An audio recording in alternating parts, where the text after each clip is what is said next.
Guys, and welcome back to my channel. So in this video I will tell you that how to share my threads profile.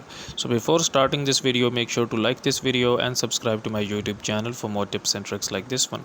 So first of all, you're gonna need to open up the threads application on your Android and iOS, and then you're gonna need to tap on your profile image at the bottom right here, and this will open up your threads profile. Okay, so now if you wanted to share your threads profile here, you need to basically tap on this share profile option, and then basically it will gives you the link. Okay, so you will copy this link here, or let's suppose that if you wanted to share your profile on WhatsApp with someone, you can tap on WhatsApp, and then from here you can basically search for a contact. Or let's suppose if I wanted to send this per person, I will just tap on it, and I will just, here we go, and this I will go here, and now here you can see that I have shared my threads profile with this person.